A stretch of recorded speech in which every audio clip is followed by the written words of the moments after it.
was more of an ILO-led process, or did you feel that it was really owned by the government and the social partners? These are two dedicated high-ranking officials in the Bappenas, the planning agencies, also the manpower ministry, that are part of the G20 who taking care of the social protection issues. So, since that it's not really actually,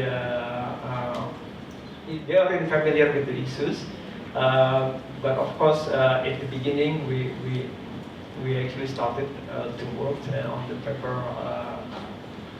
what do you call it, the paperwork, and then that's why I think it's important to, at the beginning, we already have the consultative meetings with the wider audience, so they can actually also feel the ownership is in their hand.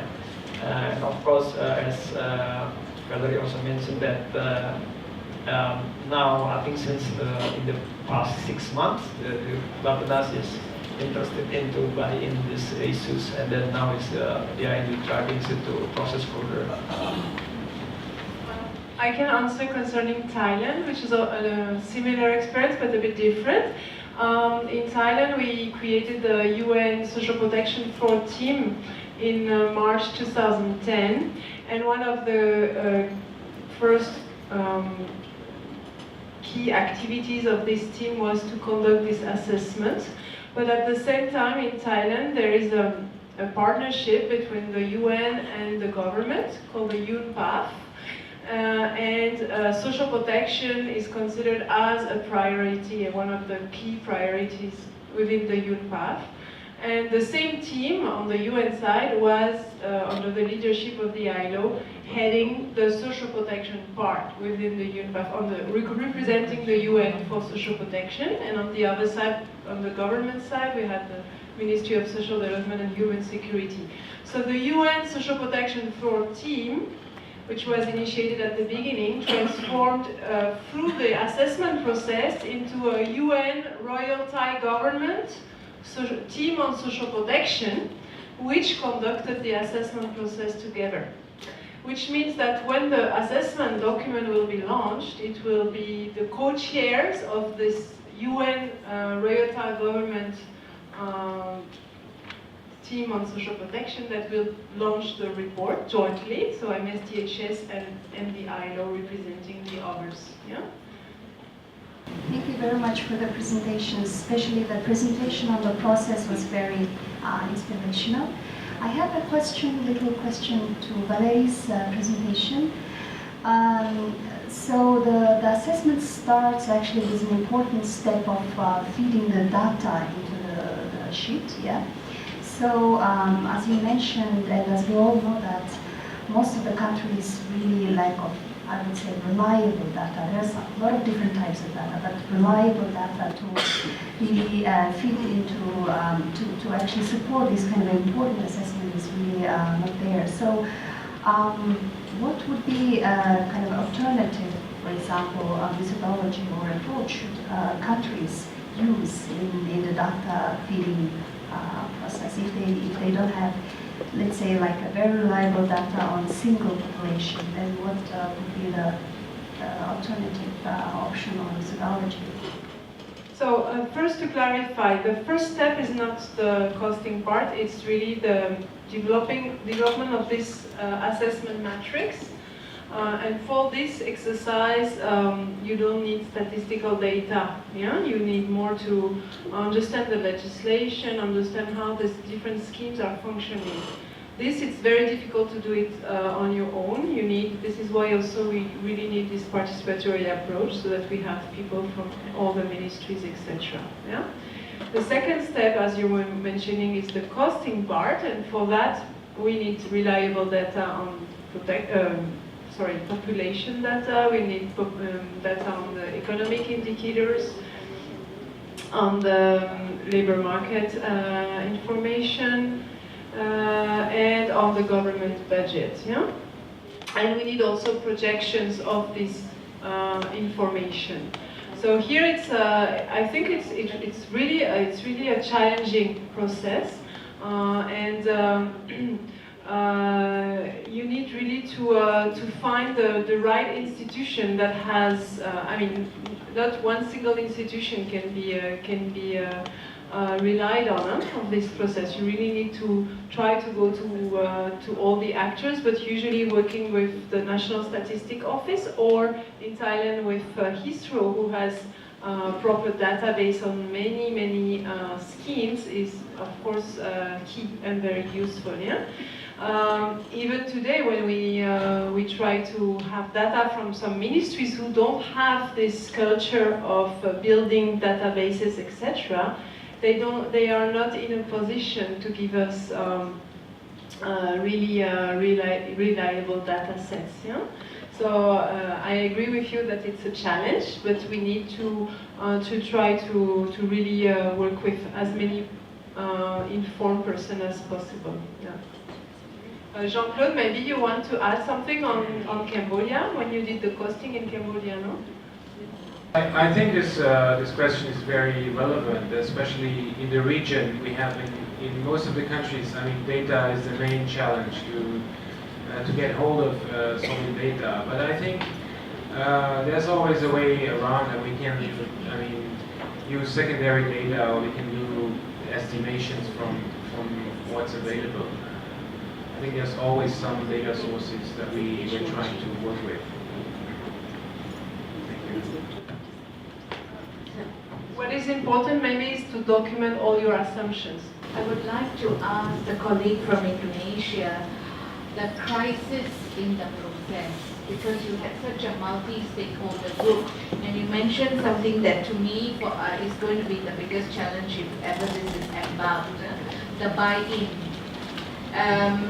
I think maybe for Indonesia, correct me if I'm wrong, maybe it was easier to get some buy-in. How did you get such a multi-stakeholder group to turn up around the table?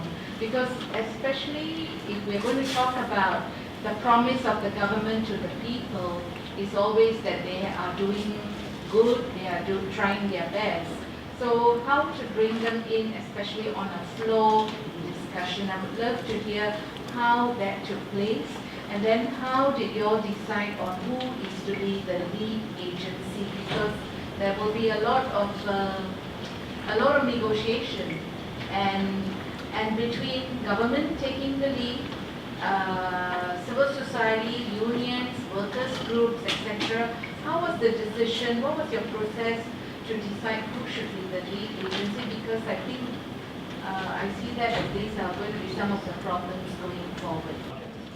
I think partnering with the Federation for any difficult question, Federation has to actually address it. But I think it's not really actually now is the Indonesian is more democratic countries. Even I think it's more challenge to actually convince people or the head of the provincial level, even the high-ranking officials, because they have their own authorities to decide. Even in the provincial level, it could be maybe different with the national one. So I don't think that is easier now, but what we did is trying to actually give some like brainstorm or sharing the idea, like trying to actually in line with the government priority. I think some of the provincial level, even though now Indonesia is upgrading from the low to middle income country, but there is a huge disparity in terms of the economic or income levels, GDP for instance, equality, Gini coefficient is actually increasing. So there is an inequality, so some provinces still actually experience in dealing with the poverty. So it just actually helps like a little chat. If you're actually addressing the poverty, and then most of the people graduated from the poverty because they have actually increased level of income. So what you will do, if they actually impact to the sickness, for instance, dealing with the sickness, there is no any social security scheme available. So think of that, you have to go beyond that. I mean, how to maintain or how to sustain the people you graduated from the poverty to stay or to actually have the to reduce the vulnerability. So, and then the people think about in other parts. So we're talking about the huge number of the informal economy workers. How to actually, like we actually learn about the, the circles of the goodness. So they're actually trying to see how to address the informal. So this is another way out that we can, trying to perhaps adopt this kind of approach. And since they actually can, like the idea of this, including also to harmonize all the budget allocated for every line minister. Of course, the line minister actually executing all the program, but they have to actually make a consultation with the Bapeda or planning agencies. So that's why there's another entity like the coordinating ministry of the economic affairs, for instance. But we see that the planning agency have their own also this coordination with the provincial level. So that's why when we figure out this is the best vehicle to process further the process itself, so we found that the institution is the best I think modality to process further. But the choice of this champion on the government side is really critical, because if you have a ministry which is not recognized within the government structure, which is a bit weak in terms of budget allocation or convincing power, then you are stuck. Yeah? So you really need to have sometimes you cannot choose yourself, yeah, because it's naturally they will it's this ministry or that ministry that will be given to you, yeah. So it's not easy. So this is why also this assessment process by involving many more actors, many more ministries, if you can try to find also in case the ministry or the government counterpart that you have is not sufficiently recognized, you need also to find other champions. Yeah?